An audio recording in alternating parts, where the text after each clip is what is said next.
Ron DeSantis finally throws his hat in the ring to run for president of the United States in 2024. Ron DeSantis versus Donald Trump. Who should you support? Why would DeSantis get in the race? Should he even have gotten in the race? Well, there's some very strong opinions on both sides of this, and I want to talk about that in this tonight. And we're going to talk about who you should support. So let's get into it right now. Well, welcome to another Ryan's Rant, and this is news that's hot off the press today. And a lot of us, most of us were not surprised at all. It's sort of been being talked about for a long time. And, I remember I was going to I was avoiding doing an episode about DeSantis versus Trump for a little while because I thought, this was just a ploy of the left. This was months ago. This is just a ploy of the left to cause division and all of that in the right and on the conservative side. And it's not real. There's no way this man who Trump was integral in getting him elected as governor of Florida the first time would run against Trump and be disloyal like that. And, well, then it kept coming. And then I heard a prophecy from Chris Reed out at Morningstar, and he's replaced Rick Joyner as the president of Morningstar, and he's the pastor of the church out there in Charlotte. I actually got to meet him. My wife and I and our son got to meet him out there in Charlotte in 2021. And amazing man. But he gave a prophecy that Trump or that DeSantis was going to run, and that it was going to be a bloodbath, that it was going to get nasty. And somewhat before that, I had started to really think, okay, there's something to this, and I need to make an episode about it. So I started to prepare for it. And it's really, in Iowa, I live in Iowa, and it's a very important state in politics, at least every 4 years, because all the presidential candidates come through Iowa, because Iowa is the first primary in the U.S. It's actually in our Constitution. It's the first primary in the U.S., and so it's a very important state. And well, we've been getting campaign materials from Ron DeSantis, not from his campaign. It's from this Never Back Down organization. But I'm talking like half a dozen, right, in the last month or two. And so that's quite a bit, just piling it on. And, well, also, DeSantis spoke in Iowa here in the last week or two. And actually, I received an invitation to go and have a table there at the campaign. And we were traveling at the time, but I knew he was going to be running for president because governors of states other than Iowa don't come to Iowa unless you're planning to run for president. There's really no reason for them to come here or even speaking nationally like that, because it's not exactly a high tourist location. But politically, it's quite important. Now, I did not accept the invitation. I was out of town at the time, but I probably would not have accepted it anyway, because I knew he was going to be running for president, and Trump is the person we need to be supporting. And I'm going to talk about this because I absolutely love Ron DeSantis. He is just an absolutely rock star governor. He is just an outstanding man, honorable guy, does what's right, does what he says he's going to do, all these great things, but he's not the guy. He's not the guy to be president of the United States while Donald Trump is still in play. And we're going to talk about, I'm going to talk a little bit more about some of the details there, but, it's just really unfortunate to see this. And, why would he get in the race?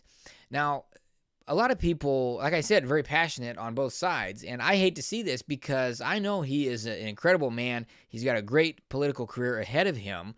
And I just hate to see him jump in this because, I think he's just going to get, it's not going to go well for him. And I think, like I said, he's great, and I want to see him do well, but he's just not the guy for this job right now. But I believe that, he's the establishment guy now, and he's sort of running a little bit of a contradiction as sort of this, take the country back and all this, but he's actually got the backing of the establishment. And if you don't know what that is, that's just this, the establishment Republicans. It's like the uniparty.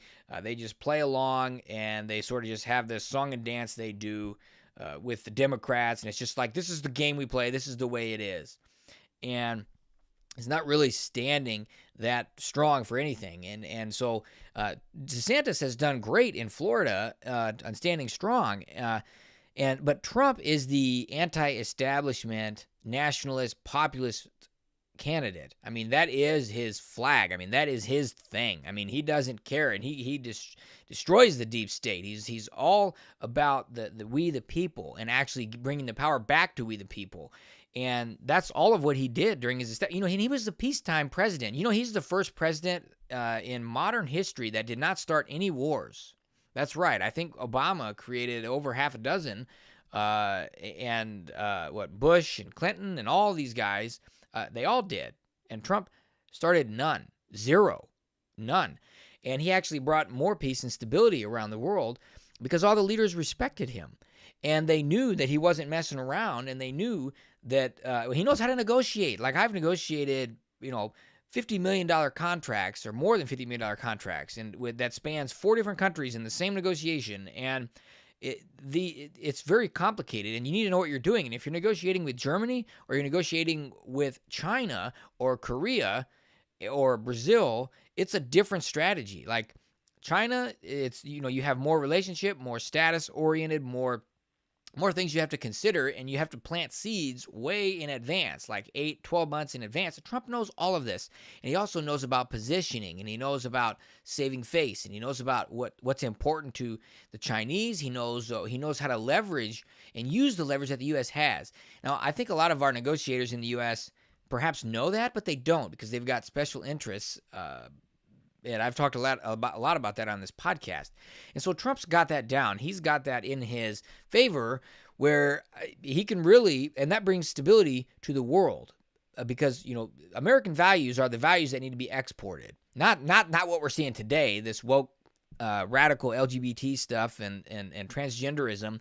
That's not what needs to be exported, but the traditional standard American values of freedom, family, faith, having the Bible as the bedrock of foundation, rights, and all of that, these sorts of things, freedom of speech, freedom of religion, these are what needs to be exported and what needs to be upheld around the world. And when I say exported, I mean, it's not that we go create nation states like they wanted to do in Iraq, which was absurd, or create, force these things there. But it's not about forcing them, but it's about being a force for good, as in we are doing what's right. And so Trump was doing all of that and getting global trade aligned instead of letting the U.S. being taken advantage of, as we had been for decades by all these other countries that we were protecting, and they weren't paying anything for it, or almost nothing for it. And so the thing is, though, when we look at DeSantis, he has the backing of the establishment, and so he can't run as the anti-establishment. I mean, it's just not going to happen. And I just think he doesn't have quite the experience. I mean, he's got an incredible experience. I mean, I almost just hate to have to say these kinds of things, because I would only sing his praises. Like, I would only critique in comparison to Trump, because he's just not the guy at this time. DeSantis is just not the guy at this time, but he has got an incredible resume. And so I would sing his praises all day long. But he's not the guy for president, not at this time. I mean, I think, if you look at, there was some campaign, his announcement, really oddly, Trump, everywhere he goes, he's just got tens of thousands of people. I've been to the rallies, and they're just amazing. They're really exciting. It's so much energy. And I even got to, he was supposed to speak, and I was down in Miami at the Reawaken America tour, and Trump was speaking in Iowa, in Des Moines, and I got an invitation. These awesome people, man, gave me an invitation to have tickets to go and sit behind Trump at the stage. And we were in Miami, so we couldn't make it. But it ended up getting canceled anyway, and Trump called in to the Reawaken America tour where I was at, and I live streamed that, and that has like 54,000 views. That's just incredible what God is, in thousands of likes and hundreds of comments, and it's just how God just kind of blew that up. It just exploded that, and so praise God for that, and it grew lots of subscribers on the channel as well.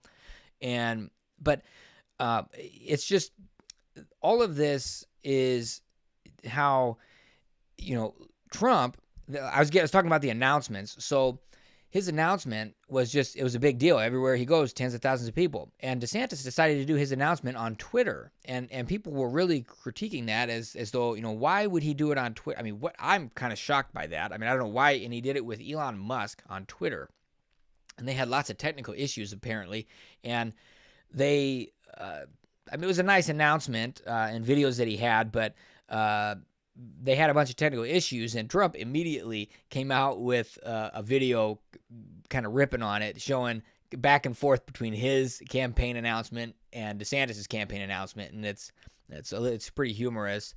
But he also had an announcement, DeSantis last night. They came out basically teasing that he was going to have an announcement today, and Trump even had a response to that last night. And so in that response, in that video, he talked about how DeSantis was down 17 points when he was running for governor the first time. Now, DeSantis this time, this last election, won by a landslide. But the first time he ran, he was down by 17 points and really wanted Trump to endorse him. And Trump did endorse him. And like the next weekend, he was leading in the polls. And so obviously Trump, everybody understands Trump was essential to getting him elected the first time. So he really owes the career that he has now to Trump. And so Trump is very big on loyalty. And obviously Trump and many, including myself, believe that he should be loyal to Trump and be supporting him and not sort of turning his back on him and just saying, well, hey, thanks for the help. I'm going to run against you now. And I have to agree with that. I do think that, I've heard Charlie Kirk and people say that if they were in the position, they would run. And I just kind of think, it's because they gave some examples of others who didn't run when they could have, and they lost their chance. And, well, okay, I think that, if it's now or never, I still don't know if I would do it, because it's kind of turning your back on the guy that literally is the reason why you're even in a position to do it, right now in the first place. And so I don't think it's a good idea, but it's official now. So America's governor is now running against Donald Trump. And so I'm really, I'm not excited about, there's going to be lots to talk about, that's for sure, but I'm not excited about all the fighting that's going to come. I think he's just going to get destroyed. And I hate to see that.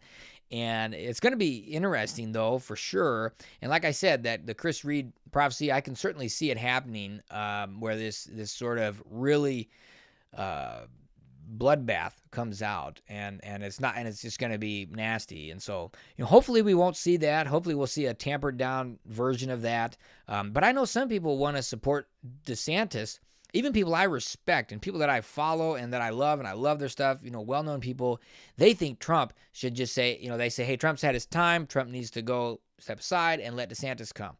And I just completely disagree with that, because what Trump did and what he's doing it's a movement. It has absolutely changed the game. It has gotten so many more people engaged and woke and awake now. Woken up, not woked up, not woke, but awakened many people.